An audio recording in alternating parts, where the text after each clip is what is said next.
ABN News International. अस्सलाम वालेकुम नाज़रीन, मैं हूँ आयशा शबीर और आप देख रहे हैं ABN न्यूज़ इंटरनेशनल। नजर डालते हैं आज की अहम खबरों पर। पीटीआई के रहनुमा शोएब शहीन ने फवाद चौधरी से सुलह करने से इनकार कर दिया है। अडाला जेल के बाहरी गुफ्तगू में शोएब शहीन ने कहा कि हमें इन टॉट से कोई सुलह नहीं करनी है। शोएब शहीन ने ये दावा भी किया कि उन्होंने फवाद चौधरी के हमले का 4 गुना जवाब दे दिया था। उन्होंने कहा कि फवाद चौधरी भगोड़ा है, मुझे थप्पड़ मारा है, इससे ज्यादा इसको जवाब मिल गया है। मानी पीटीआई ने इस झगड़े की मसामत की है। बैरिस्टर शोएब शहीन का कहना है कि फवाद झूठ बोल कर गया है, इससे कोई सुलह नहीं हुई। मैं फवाद चौधरी के खिलाफ शिकायत पुलिस को ना ही पार्टी को करूंगा।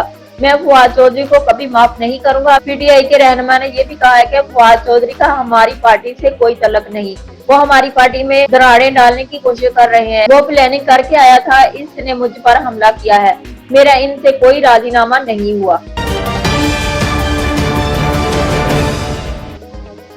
वज़ीर इत्तलात सिंध शर्जील अनाम मेमन ने कहा है कि भीड़ से असला की नुमाइश पर गिरफ्तारी होगी। कराची में प्रेस कॉन्फ्रेंस करते हुए वज़ीर इत्तलात सिंध शर्जील मेमन ने कहा है कि डबल कैबिन के पिछले हिस्से में किसी भी गार्ड को असले की नुमाइश की इजाजत नहीं होगी। शर्जील मेमन ने कहा है कि गैर रजिस्टर्ड गाड़ियों की जब्तगी भीड़ से फौरी तौर पर होगी। उन्होंने कहा है कि जो गाड़ी रजिस्टर्ड होगी वही शोरूम से बाहर निकलेगी, जबकि गाड़ियों की फिटनेस सर्टिफिकेट भी लाजमी है। वज़ीर इत्तलात सिंध ने कहा है कि ट्रांसपोर्टर से भी मीटिंग की है, अगर कोई बगैर लाइसेंस गाड़ी चलाएगा तो इसे गिरफ्तार कर लिया जाएगा। सफाई वज़ीर का कहना है कि किसी हादसे या फायरिंग से जख्मी शख्स के इलाज मुआवजे के अखराजात सिंध हुकूमत अदा करेगी।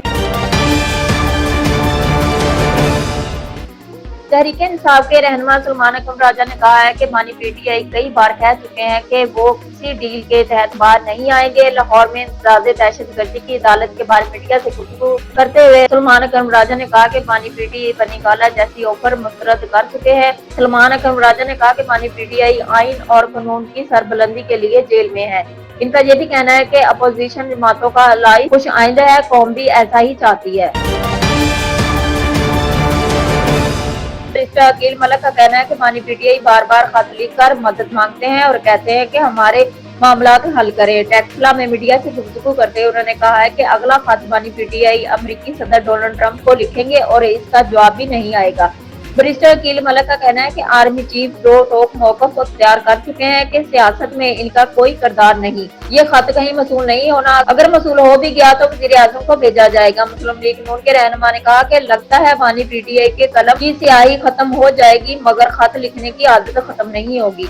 इनका ये भी कहना है कि हमें खतो किताबत से निकलकर इस कौम का सोचना चाहिए। साबिक़ वफाकी वज़ीर फवाद चौधरी और पाकिस्तान तहरीक-ए-इंसाफ पीटीआई के रहनुमा बैरिस्टर शोएब शहीन आपस में लड़ पड़े।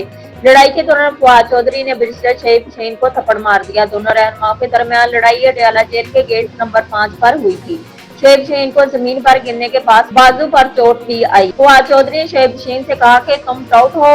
शोएब शहीन ने फवाद चौधरी से कहा कि अपने काम से काम रखो। झगड़े के बाद फवाद चौधरी अडयाला जेल के अंदर चले गए। शोएब शहीन को सुप्रीडेंट अडयाला जेल ने अंदर बुला लिया। इस हवाले से फवाद चौधरी और शोएब शहीन के दरमियान झगड़े की आईनी शाहद नादिया खटक ने कहा कि शोएब शहीन को फवाद चौधरी ने मारा और वो जमीन पर गिर गए। शोएब शहीन जमीन से उठे, इनके हाथ पर चोट आई है। नादिया खटक का कहना है कि जो भी इख्तलाफ हो वो जबानी कलामी होने चाहिए, मारना नहीं चाहिए था। शुक्र है शोएब शहीन की कोई हड्डी नहीं टूटी। मजीद खबरों और अपडेट्स के लिए देखते रहें ABN news international. Subscribe and keep watching ABN News International.